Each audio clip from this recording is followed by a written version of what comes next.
Hello, I'm going to show you a couple of nuggets that I see in the laboratory whenever I visit places.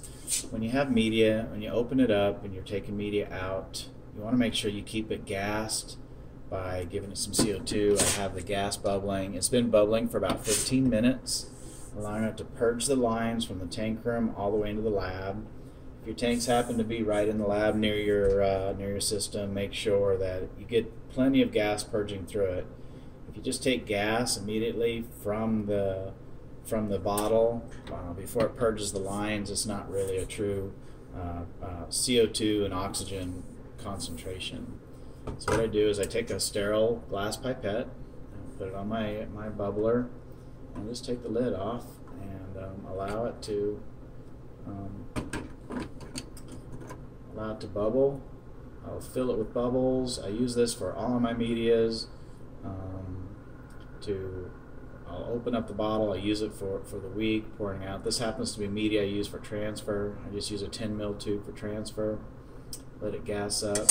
And what happens is these bubbles will sit in there, and the media cut pH looks good, the color looks good, and whenever it changes, the bubbles pop over time. It just holds it in there and keeps the CO2 at the right pH. So there's no breakdown of the amino acids or the salts and the pyruvic acids that are in there for our embryo development. Once the pH changes, pH when it's about purple, it's probably around pH of 8. This color, we're using a sage media. This color, it's usually a little darker than I'd see in some other medias, but this color is probably around a 7.25 to 7.35. So we're running 6% CO2 through our bubblers, and gets us the right pH that we want. I would recommend that every single tank that you get, that you monitor that pH on a regular basis. We actually test our pH on a monthly basis.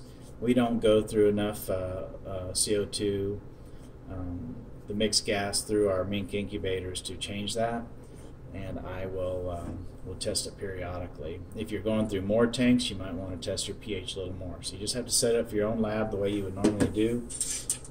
This glass pipette, just throw it away in the sharps container, and it's good. Tomorrow I'll use this again.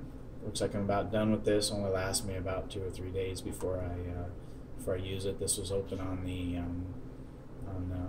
14th, or looks like the 11th. So just using it for transfer, and I hope this is helpful. It's one of the little tiny things that just kind of keep the other labs going from that separates some labs from other labs. You got to monitor your pH. I always say there's 3 things you can control: the temperature, the pH, and the osmolarity. Those 3 things are the first thing you learn when you work with the Embryo Director at embryodirector.com. The pH, osmolarity, and temperature. So we do a lot of work to maintain our temperature, our pH, and our osmolarity through oil. So hope you have a great day, and I hope you've enjoyed the video. Thank you so much.